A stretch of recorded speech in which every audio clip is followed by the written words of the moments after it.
हमारा मन इस दुनिया का सबसे पावरफुल हथियार है। हमारे जीवन की प्रत्येक घटना के साथ सिर्फ और सिर्फ हमारा मन जुड़ा होता है। इस दुनिया में जितने भी ज्ञानी हुए, जितने भी सक्सेसफुल लोग बने, सिर्फ और सिर्फ अपने मन की शक्ति के कारण ही बने। लेकिन हम में से बहुत से लोग क्यों इन शक्तियों को समझ नहीं पाते हैं। बुद्ध कहते हैं, हम भी इंसान हैं, आप भी इंसान हैं। हमारे अंदर, आपके अंदर समान शक्ति है, लेकिन क्यों हम उसे समझ नहीं पाते हैं। जो इन शक्तियों को समझ गया वह ज्ञानी बन गया। जो अपनी मन की शक्तियों को संग्रह करना सीख लिया, उसके लिए उसका जीवन आसान हो जाता है। वह अपने जीवन में जो कुछ भी चाहता है उसे वह पा लेता है। गौतम बुद्ध कहते हैं कि सभी में बुद्ध बनने की योग्यता है, क्योंकि वह जानते हैं कि शक्ति वो हर इंसान में मौजूद है, लेकिन उस शक्ति का सही उपयोग हम नहीं कर पाते हैं। कुछ शक्तियों का उपयोग हम कर लेते हैं और कुछ शक्तियों को हम व्यर्थ में ही छोड़ देते हैं। आइए इसे एक छोटी सी कहानी से समझते हैं। इस कहानी को अंत तक जरूर समझना। अगर आपने इसे समझ लिया तो आप अपने जीवन में अपने मन के द्वारा, अपने मन की शक्तियों के द्वारा बहुत कुछ कर सकते हैं, बहुत कुछ पढ़ सकते हैं। एक गुरु का शिष्य अपने गुरु की तरह बनना चाहता था। गुरु भी अपने उस शिष्य को अपने से महान बनना देखना चाहते थे, इसीलिए उन्होंने हर तरह की शिक्षा उसे दी। लेकिन शिष्य को बहुत ही जल्द बहुत कुछ बनना था। शिष्य को हमेशा लगता था कि गुरु उसे सब कुछ नहीं बता रहे हैं, जिस कारण वो सफल नहीं हो पा रहा है। तब उसने सोचा, क्यों ना मैं गुरु का पीछा करूं, वो दिन भर क्या क्या करते हैं, क्यों ना मैं उन्हें देखूं। तब से वो छिप छिप के गुरु को देखने लगे। सुबह उठने से लेकर शाम तक गुरु क्या क्या करते थे, कहाँ जाते थे, कैसे ध्यान करते थे, कैसे भोजन करते थे, क्या बोलते थे, किस तरह चलते थे, ये सभी चीज़ें उनका शिष्य उनसे छिप छिप कर देखने लगा। और वह भी वही सब कुछ करने लगा जो उसके गुरु दिनचर्या में करते थे। एक दिन गुरु ने देखा कि उनका शिष्य उनके साथ साथ चल रहा है। वह भी उस नदी में स्नान किया जहाँ पर गुरुदेव स्नान कर रहे थे। वह भी उस चट्टान पर पहुँचा जहाँ पर बैठकर गुरुदेव ध्यान करते थे, और गुरु के चट्टान पर बैठने से पहले ही वह उस चट्टान पर बैठ गया और ध्यान करने लगा। यह देखकर गुरुदेव मुस्कुराए और वहीं पास के दूसरे चट्टान में जाकर बैठ गए और ध्यान करने लगे।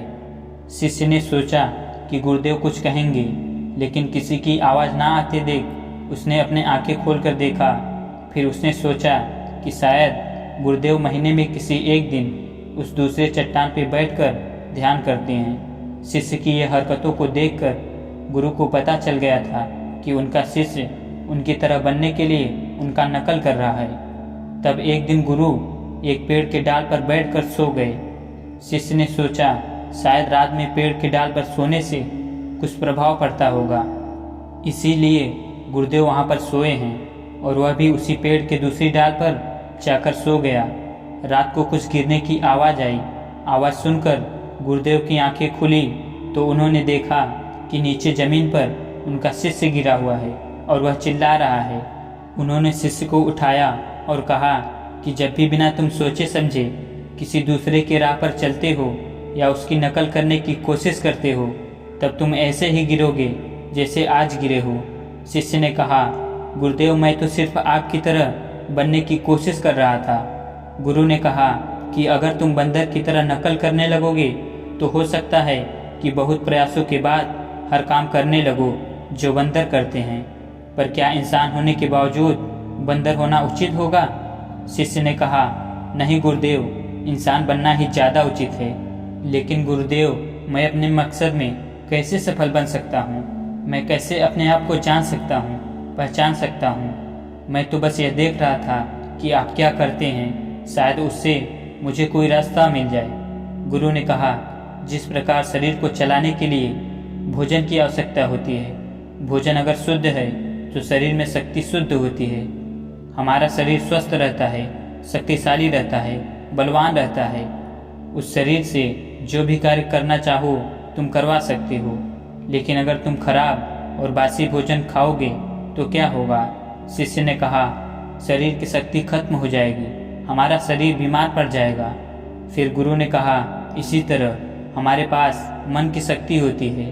और इसमें इतनी शक्ति होती है कि कुछ भी पाया जा सकता है, कुछ भी बना जा सकता है, अपने आप को जाना जा सकता है, पहचाना जा सकता है, बुद्धत्व को प्राप्त किया जा सकता है। लेकिन मन की शक्तियों को नापा या तोला नहीं जा सकता है। शिष्य ने कहा, आप तो ज्ञानी हैं, ध्यानी हैं, इसीलिए आपके पास मन की शक्तियाँ हैं जिनका उपयोग आप कर सकते हैं, लेकिन हम उपयोग करते हैं तो कुछ भी नहीं होता। गुरु ने कहा, शक्ति तो तुम्हारे पास भी है और उतनी ही है जितनी मेरे पास है या किसी और के पास है। तो गुरुदेव, फिर हम सभी लोग कामयाब क्यों नहीं होते हैं? हमारे जैसे बहुत से लोग हमेशा असफल होते रहते हैं, ऐसा क्यों? गुरु ने कहा, क्योंकि मन की शक्तियों का हम सही तरीके से उपयोग नहीं कर पाते हैं, बल्कि मन की शक्तियाँ हमारा उपयोग कर लेती हैं। शिष्य ने कहा, क्या आप मेरे मन की शक्तियाँ दिखा सकते हैं, क्योंकि मैं इसे समझ नहीं पा रहा हूँ। गुरुदेव बोले, हाँ बिल्कुल, मैं बिल्कुल दिखा सकता हूँ, पर इसके लिए तुम्हें मेरा एक काम करना होगा। क्या तुम कर सकोगे? शिष्य ने कहा, हाँ अवश्य करूँगा। मुझे क्या करना है? गुरु ने कहा, ज़्यादा कुछ नहीं करना है, बस इतना ही करना है कि जितने भी विचार तुम्हारे मन में आए, उन विचारों को एक एक लकड़ी के समान समझना है और उन लकड़ियों को उठाकर उस झोपड़ी पर रखते जाना है, और ये तुम्हें पूरे 1 महीने तक करना है। ध्यान रहे, एक विचार के लिए एक लकड़ी का होना आवश्यक है। जैसे कोई भी विचार से कोई लकड़ी छूट ना जाए। एक काम और करना, अपने उस विचारों को जो तुम्हें ज्ञान और ध्यान प्राप्त करने के लिए आए, उन विचारों की लकड़ियों को तुम्हें उन झोपड़ियों के बाहर रखना होगा। शिष्य ने कहा, जो आज्ञा गुरुदेव, आप जैसे कह रहे हैं मैं वैसा ही करूँगा। और शिष्य ने विचारों को देखना और उन विचारों से लकड़ियों को उठाकर झोपड़ी में रखना शुरू कर दिया। धीरे धीरे 1 महीना बीत गया और पूरा 1 महीना बीतने के बाद शिष्य गुरु के पास गया और बोला, गुरुदेव, 1 महीना हो चुका है, जैसा आपने कहा था मैंने बिल्कुल वैसा ही किया है। अब आप मुझे मेरे मन की शक्तियों को दिखाएं। गुरु शिष्य के साथ उस झोपड़ी पर पहुँचे। गुरु ने देखा कि पूरी झोपड़ी छोटी छोटी लकड़ियों से भर गई है, यहाँ तक कि कुछ लकड़ियाँ बाहर भी गिरी हुई हैं। गुरु ने कहा, वह लकड़ियाँ कहाँ हैं जो तुम्हारे ज्ञान और ध्यान के विचारों की हैं? शिष्य ने बाहर पड़ी लकड़ियों को लाकर गुरुदेव को दिया और बोला, यह वही लकड़ियाँ हैं। गुरु ने उस लकड़ी को गिनने के लिए कहा। जब शिष्य ने ज्ञान और ध्यान की लकड़ियों को गिना तो वो 26 लकड़ियाँ पाया। गुरु ने कहा, बस तुम्हें एक काम और करना है, यह काम बहुत छोटा सा है, क्या तुम कर सकोगे? शिष्य ने कहा, जी गुरुदेव, आप जो कहेंगे मैं ज़रूर करूँगा, बताइए मुझे क्या करना है। गुरु बोले, ये जो लकड़ियाँ तुमने इकट्ठे किए हैं, इसे एक साथ बांधकर उस नदी में फेंक कर आओ। गुरु की यह बात सुनकर शिष्य घबरा गया और बोला, गुरुदेव, ये कैसे हो सकता है? इतनी लकड़ियों का भार मैं कैसे उठा पाऊँगा? गुरु बोले, क्यों नहीं उठा पाओगे? जब इतने विचारों का भार तुम दिमाग में रखकर घूमते हो तो इन लकड़ियों को क्यों नहीं उठा सकते?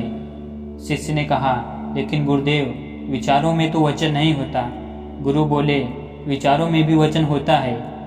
देखो, तुम्हारे बेकार के विचार के नीचे तुम्हारे मकसद के विचार, ध्यान और ज्ञान के विचार कितने हैं। तुमने अपने मन की सारी शक्तियाँ इन बेकार के विचार में लगा दी हैं जो झोपड़ी में भरी पड़ी है, और केवल 26 लकड़ियों के साथ ही तुम ध्यान और ज्ञान को पाना चाहते हो। शिष्य ने कहा, आप ठीक कह रहे हैं गुरुदेव, पर मैं अब क्या करूं? गुरु ने कहा, तुम अभी ज्ञान और ध्यान की ओर बढ़ना चाहते हो और यही तुम्हारा लक्ष्य है, तो इन बेकार के विचारों को नदी में बहा दो। शिष्य ने कहा, लेकिन गुरुदेव, इतनी सारी लकड़ियों को मैं सर पर नहीं उठा पाऊंगा। गुरु ने मुस्कुराते हुए कहा, तो एक एक करके फेंक दो। 1 महीने में, 2 महीने में, जितना भी समय लगे लगाओ, लेकिन अपने सर से, अपने मन से इन बेकार के विचारों को फेंक डालो। याद रहे, एक विचार छूटने पर नदी में सिर्फ एक ही लकड़ी फेंकना। शिष्य ने जिन लकड़ियों को 1 महीना में इकट्ठा कर लिया था, उसे फेंकने में 3 साल लग गए। एक विचार छोड़ने पर वह एक लकड़ी नदी में फेंक देता। अब उसके पास केवल 26 ही लकड़ियाँ बची थी जो उसके ध्यान और ज्ञान की थी। उसके पूरे मन की शक्ति ध्यान और ज्ञान पर लगी हुई थी। कोई भी बेकार के विचार उसके मन में नहीं था। एक दिन ध्यान करते हुए वह उठा और गुरुदेव के पास गया और कहा, गुरुदेव, ऐसा लगता है कि मैं कहीं अटक गया हूँ और मैं आगे नहीं जा पा रहा हूँ। गुरु ने कहा, उन 26 लकड़ियों को छोड़ने का समय हो गया है, छोड़ दो उन्हें। शिष्य ने उन 26 लकड़ियों को छोड़ने में 1 साल लगा दिया और जब उसने आखिरी लकड़ी को नदी में डाला तब वो वहीं पर नदी के किनारे बैठ गया और बैठा ही रहा। गुरु ने अपने शिष्य को नदी के किनारे ढूंढते हुए वहां पहुंचे। गुरु शिष्य को देखकर वह जान गए कि वह संपूर्ण शक्ति में खेल रहा है। शिष्य ने गुरु की ओर देखा और दोनों ही एक दूसरे की ओर देखते हुए बिना कुछ कहे वापस चले गए। हमें भी अपने जीवन में मन की शक्तियों का उपयोग करना सीखना चाहिए। अगर हमने ऐसा कर लिया तो हम जीवन में वो सभी असंभव काम, जो कुछ भी हम पाना चाहते हैं, हम उसे पा सकते हैं। हमारी शक्ति हजारों लाखों के रूप में हमारे मन में बिखरी पड़ी है। उसमें कुछ अच्छे विचार भी हैं, कुछ बुरे विचार भी हैं। बस हमें अपने अच्छे विचारों को पकड़ना है। अगर हम अच्छे विचारों को नहीं पकड़ेंगे तो बुरे विचार तुरंत ही हमारे मन पर असर डालने लगेगा और हम नकारात्मक की ओर, निगेटिव इन्वायरमेंट की ओर बढ़ते चले जाएंगे। इसीलिए भगवान बुद्ध बोलते हैं कि जब भी आपके मन में अच्छे विचार आएं, उसे तुरंत पकड़ें। उन विचारों पर तुरंत काम करना प्रारंभ कर दें। मन की शक्तियों का उपयोग करना बहुत ही सरल है। बस आपको उतना ही करना है जो आपको सबसे सटीक लगे। लेकिन हम एक काम के साथ हजारों कामों को करने लगते हैं और उसी में हम डिस्ट्रैक्ट भी हो जाते हैं, हम विचलित भी हो जाते हैं और इस वजह से हमारे मन की सारी शक्तियाँ बिखर जाती हैं। इसीलिए आप जिस काम के लिए बने हैं उसे समझिए। भगवान आपको जिस काम के लिए बनाया है वैसे विचार आपके मन में बार बार आएंगे। बस ज़रूरत है आपको उसे पकड़ने की, आपको उसे समझने की, उसे सही दिशा निर्देश देने की। दोस्तों, इस कहानी से आपने क्या समझा? अपने विचारों को, अपने भावनाओं को एक कमेंट के माध्यम से ज़रूर बताएं। क्या पता आपके एक कमेंट से किसी का जीवन बदल जाए।